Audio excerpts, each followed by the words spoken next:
We have even more Ethan Klein, Idubbbz lawsuit updates here, guys. Coming from Stephen Asarch this time. Some of the last ones came from Stephen Asarch, actually. But he's put a 10-minute video together here with some details on the settlement. And I've seen what I think, based on the limited context I have, is a very stupid Diorio tweet. So hopefully that's an exciting tease. Let's take a look. Let's see what the latest on this Ethan Klein Idubbbz lawsuit is. So yes, I am suing my former bestie, Idubbbz. And I'll shortly explain why. So I've managed to get the lawsuit documents between Ethan Klein and Idubbbz. And it really wasn't hard. Ethan had every right to be angry enough to file a lawsuit, even if you think he's a rich bully and he's bullying people. I'm always here for legal mindset hate. Immediately here for legal mindset hate. This guy is one of the lowest IQ, lowest moral character. Just like, not even a remotely good lawyer either. That's like the worst part of it all. Is he's terrible at reading the law. I've been over it many times. You can look at my other legal mindset videos. He completely misreads statutes all the time. At one point, he thought that audio could fall under a law about sexual imagery that specifically repeatedly stated visual. And he kept saying that audio could fall under that. So this guy's a complete idiot. This guy is beyond f***ing stupid. He's got no idea what he's talking about on any of the cases he discusses. And he routinely gets predictions wrong. He's a complete f***ing moron. The internet, there are certain things you can't say about people. There have been so many LawTubers who have been covering this Ethan Klein Idubbbz story, and none of them got these documents. Ethan says Ian and Anissa do not uphold an agreement they already signed. Wow, almost like these LawTubers are like totally f***ing pointless. They don't get the court docs, they can't read the law. They've got no idea what they're f***ing talking about. Resulting in the lawsuit continuing for the time being. So it looks like everyone on both sides is looking forward to see what this missing piece of information is. So let us know what you think it is in the comments. All I had to do was spend $25 to the Calgary local court, who gave me a list of documents.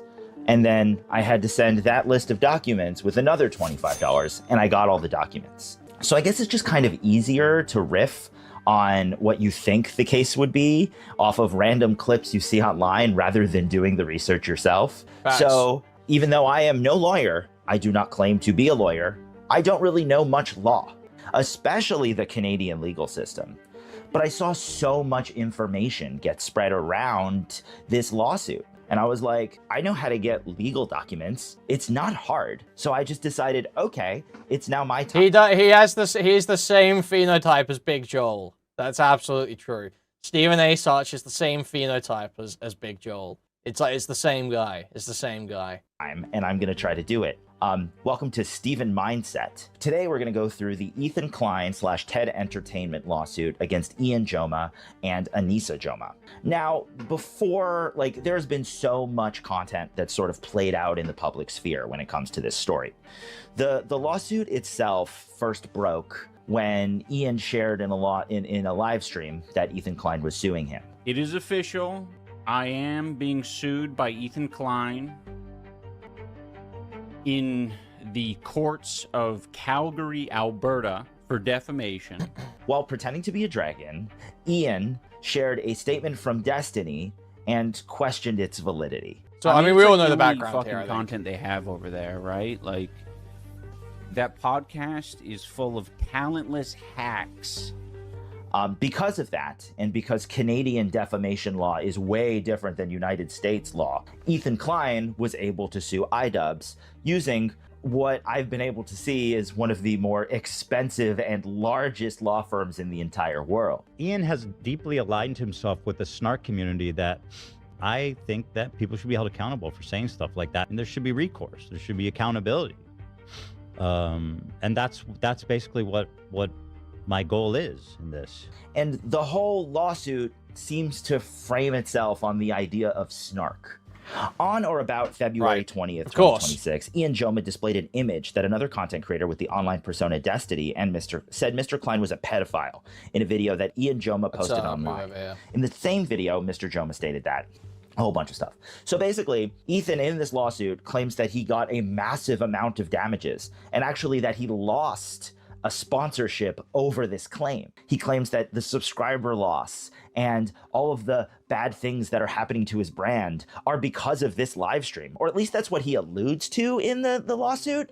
It doesn't really make sense because Ethan Klein's reputation was already controversial before this live stream that was already watched totally by a couple ruined. hundred Yep. people was even online. Idubbbz said, I am not dropping the lawsuit. And, well, listen, it's a bunch of technical bullshit. It's just we're in negotiating the terms of the settlement. Guys, it's just technical bullshit. Just formalities, okay? Just formalities. Let's see. What are those formalities? What are those technicalities, Ethan? Still, and that's it. I don't know. It's what it is. You know what I mean? We're negotiating the terms of the it's a meeting about the settlement. That's it. That's all it is, right? So, whatever. I mean, I tolerate a lot of people saying a lot of things about me, and I have for a long time. It's called accountability, in my opinion. And listen, if I said that about someone else, I would probably just apologize and beg them not to sue me. I think it's more to do with all of the what I believe to be reckless lawsuits. Don't come after me, H3 fandom. I believe both the Idubbbz side and the Ethan Klein side are kind of iffy in this story. I don't think he could have sued him the way he sued him here in the United States. I think it had to be in Canada. Also, a big part of this lawsuit is the Reddit and the idea of snark. And I know we have a really good case in Canada, and their lawyer told them that. If he had issued this type of apology, like, I don't know, months ago, I would have thought it was sincere. But to do it like right after you get a cease and desist, how can I? Like, I'm not even being this to be like snarky. I'm being like, how am I actually supposed to think it's sincere? And to me, that's unacceptable. So, 1 minute you can't think it's sincere because it came after a cease and desist. Then Moist Critical makes a video about it. All of a sudden, he can understand the apology. He can accept an apology. It's so transparent, man. Like, literally, this guy is guided by nothing other than self-interest. It's so fucking transparent. And it's personal. And I'm just following through on my promises. Ethan brings up Reddit and snark constantly. There hasn't been a single non-Jew on camera for the last 5 minutes. Is there like we need like a Bechdel test for Jewish media control or something? Are there two Goyim characters have a conversation on screen that isn't controlled by a Jew? Over and over. And it's even part of the settlement that eventually is the reason that the whole thing kind of falls apart. So, in general, Ethan Klein is suing for $1 million in damages over this, which is like, the live stream was viewed by a couple hundred people and Idubbbz was a dragon. Idubbbz is not a successful live streamer. He's not popular right now. So the idea of kind of blaming him for all of this stuff just makes no sense to me. So basically what happens is the lawsuit gets filed and sent, and Ian puts out an apology. It's very clear that it was never the right thing to do. It was a comment about Ethan and his children, and it was disgusting. I said at the time in the stream that I don't agree with it, but still sharing it and broadcasting it to people for 40 minutes, that was an irresponsible and reckless thing to do. Ethan writes in the comments of the apology saying that, okay, I'm gonna drop the case. But that isn't exactly what Ethan Klein wanted. From these documents, it was clear that Ethan didn't just want to drop the case. Okay. He wanted to get a settlement out of it. Right. And he wanted Idubbbz to have to follow a few key things. And in these documents, we have the settlement. So is Stephen Asarch saying that Ethan Klein lied publicly? I noticed Nicholas Diorio, very scared of saying that word. Very, very scared of saying that word. But I believe Stephen Asarch may be implying that Ethan Klein lied about this. They tried to do. Ethan's and Ian's lawyers are talking. And Ethan's lawyers are like, here are the deeds of the settlement. And Ian's lawyers are like, okay, we can do that. There's an apology in here that we don't really want to have the specifics of. But we do feel like we can do this. So here is it signed. And they both agree that it's signed and we're good. We do apology in deeds of the settlement. Further to my email below, my client approved Ian making the statement as described in your below email. To ensure we're on the same page, I wrote the following to Mr. Klein. Consistent with your instructions that Ian Jones must denounce the snark community or express regret for participating in it, but the wording and format are at his discretion, Ian has agreed to make a statement on his Thursday, 2nd July live stream along the lines of participating in snark communities for bad faith, to harass, or by picking on people's families is bad, and state it in a manner that is clear that he is including himself, i.e. that his participation is included in the statement, and was bad. Please confirm agreement. Assuming you agree, we should finalize and execute the settlement agreement before Thursday. Mr. Klein responded, excellent, thank you, and approved. And Ian's lawyer. The defense will keep the video posted on YouTube, the apology video, not to modify or otherwise alter, not to comment on the apology video. Yeah, and then so non-disparagement. The parties agree they shall not make, publish, and now here's the thing, guys. Here's the thing. Anissa has said it's not related to an NDA. So let's just jump ahead, because there's two ways this could go, okay? There's two ways it could go. First way it could go, which is the way that many people assume, Ethan's trying to make them shut up by getting a non-disparagement on top of what he's already got and keep them quiet. Here's the other way this could go. They mutually want a non-disparagement. Ian and Anissa are sick of Ethan being on his podcast every week, banging on about insane sexual shit about their relationship, calling Anissa a pedophile, all this sort of shit. They're sick of that. They're happy to sign an agreement where both of them say, we're not going to shit talk each other anymore. We're not going to shit talk each other. We're going to just step the fuck away, you know? Yeah, Boondocks, you know, N-word moment type thing. Yeah, we're just going to walk away. We're just going to walk away. And I would think that's lame, because I like seeing the content. I think that's really lame, but there's not really a moral issue. If both parties are saying, I don't want you talking about me anymore, I'm happy to not talk about you anymore. Let's just not. I can't really, what's the criticism there? What's the criticism there, really? You know? The parties agree that they shall not make, publish, share, or republish from other content creators any remarks about each other or their families, directly or indirectly, that are unfair, untrue, defamatory, disparaging, or otherwise derogatory. Without limiting the generality of the foregoing, defendants agree they will not participate in the Reddit communities known as H3 Snark, Leftovers H3, or any communities that are created with the purpose of criticism or mockery of the plaintiffs, and plaintiffs agree not to participate in any similar online communities created for the purpose of criticism or mocking of the defendants. Plaintiffs further agree not to make or permit others to make disparaging or defamatory remarks about the defendants on that. So yeah. Lawyers are like, okay, we can do that. There's an apology in here that we don't really want to have the specifics of, but we do feel like we can do this. So here is it signed, and they both agree that it's signed and we're good. But the statement that Ian did wasn't good enough for Ethan Klein. Ethan Klein wanted a condemnation of Snark and the Snark subreddits. Now, I have been on the record, and I personally believe, you may disagree, that... So, before we go any further with that, we've got the statement, guys. We've got the statement that Ian made on July 2nd. Like, I just need to start making content, you know, and just fucking, especially after spending so much time streaming and kind of getting roped into the whole harassment cycle of, like, firing back at... I mean, there was a lot of the slop tubers I didn't really fire back at. It's like, I think I felt, you know, not compelled enough to do it. But for, like, the H3 podcast, I was definitely getting sucked into the cycle, the sort of the bad parts of, like, online, the ugly parts of, like, online discourse. You know, and I really don't want to be a part of that. And it felt bad that I felt bad that I was, you know, engaging in that end. You stoop to their level. That's one way of putting it. So apparently that's not good enough of a condemnation of online harassment, guys. Now, is it because... It could be for a couple of reasons, to be honest. It could be the lack of the word snark specifically. It could be the comment at the end there of stooping to their level, though not untrue, and I don't see how you could really argue that's an issue. Yeah, there's a couple of things that could be there, but I really do think the most likely thing is it's not a clear enough condemnation of snark. It's not talking about Ethan's enemies clear enough. It's just so stupid. It's so dumb. Anyway, let's see what Asarch says about this. The statement that Ian did wasn't good enough for Ethan Klein. Ethan Klein wanted a condemnation of Snark and the Snark subreddits.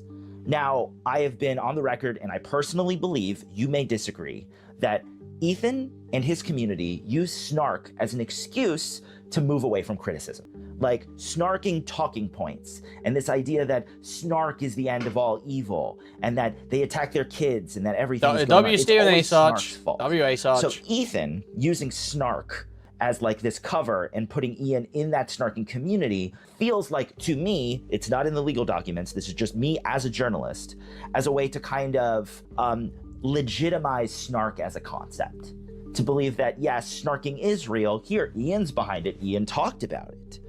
In the same way in that Casey-tron settlement, they bring up like Hassan and Asmongold just because like it's a way to kind of legitimize the talking points against Ethan Klein. It just all kind of feels weird. The lawsuit was not frivolous. When I said the lawsuit was frivolous and based on misogyny, it was to garner sympathy, protect my own reputation, and retaliate against the Kleins. I also want to acknowledge the pervasive problem of anti-Semitism in leftist spaces. It should concern all of us. I condemn it and will not participate in it. So the reason this lawsuit is kind of holding up is that Ian is refusing to condemn snark. In this story in general, you know, all of this could have happened. And as far as I can see, there is no reason Ethan Klein couldn't have just dropped the lawsuit. He could have at any time just said like, okay, we're done. But he wanted a settlement out of it. He wanted something out of doing all of this. I don't want to sue you, right? I don't want to do all this shit, but at the end of the day, I have made a commitment, and I am the ultimate hater.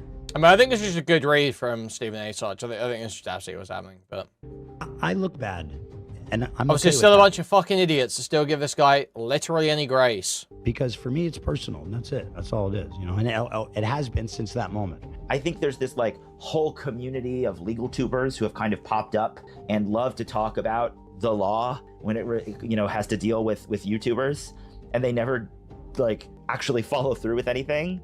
None of these people found these court documents. It was not hard. And I'm now turning it into a YouTube video because I think it's important, and like I want to cover YouTube in the way that no one's really doing, like a journalist, a quirky journalist. We welcome it. We welcome it. We welcome it. I want to kind of change. I think Rao was trying to work for Stephen Asarch. We need Stephen Asarch putting out consistent content. We need it. I do fuck with this guy. Heavy in-group bias and journalist bias from me, but I do fuck with Stephen Asarch. Link him, I'll link this video. Change the field. And I would love if you could like the video and subscribe to my channel. I'm thinking of dumping all of these lawsuits as a membership perk. Let me know in the comments if that's something that you'd want. There's a lot of stuff in here, and there's a lot I didn't even go through. This is Stephen Asarch Talks. Bye. How did you come to this, man? There you go. Wow, so great lawsuit updates here. Now, we have Diorio, guys. We have Diorio. So, Nick posted some screenshots from the video, cutting out Stephen Asarch, obviously, because Stephen Asarch on the other side of the Ethan stuff, so you can never identify who it is, and because Stephen Asarch would rape him. The whole Ethan Klein and Idubbbz outburst last week was about Idubbbz having to say snark is bad, and a mutual agreement to not defame each other. The kicker? Ian already signed. So, this is like such an idiotic reading, man. Where do I even begin with this? It's not just about saying snark is bad, and you haven't substantiated that, and Stephen Asarch doesn't prove that in the video. You don't know that that's what is being requested here. There is a condemnation of behavior, but it hasn't been made clear why Ethan felt that wasn't satisfactory. That hasn't been shown. So, we're already off to a terrible start here. And a mutual agreement to not defame each other. That's not what that is, Nick. It's a mutual agreement to not... Close, Nick. I understand this word's a little bit more complex, so you may not feel comfortable using it, but it is on the screen, and you could just Google the meaning of it. It's a agreement not to disparage each other. Not to disparage each other, okay, Nick? It's called a non-disparagement agreement. It doesn't just mean you don't defame each other. It means you don't talk negatively about each other at all, actually, Nick. It means you don't... Even if it's true, it can be the most obvious... true thing that you just don't talk badly about each other is actually what that means, Nick. It's something you said you would be against in these instances, so I would hope for a little bit more critical thought and for you to just switch on your brain a minute and just think for a moment, wait, this might not be entirely mutual. Maybe this is part of what the disagreement is. I'm not saying that is the case, by the way. Obviously, I've said the whole time we don't know what the disagreement is precisely here, but there is still the chance that this non-disparagement agreement is in contention. So the idea that he's just like no critical thinking, no engagement, it's just immediately into, well, all they had to do was not defame each other. All they had to do was not defame each other and say snark bad. And Ian already signed it. It's just immediately into just like desperately whitewashing Ethan's actions. And that is immediately what it is. Literally, no matter what happens. No matter what happens, this is the mode Nick immediately goes into. Is how can I downplay this? How can I make this seem like that not that big of a deal to my audience? It's just immediately his strategy. And it's just beyond transparent. It's so shameful. So shameful. or would be if this guy could feel any shame. But we know from the fact that he walks around in public as a 300-pound man that he doesn't. So worth considering.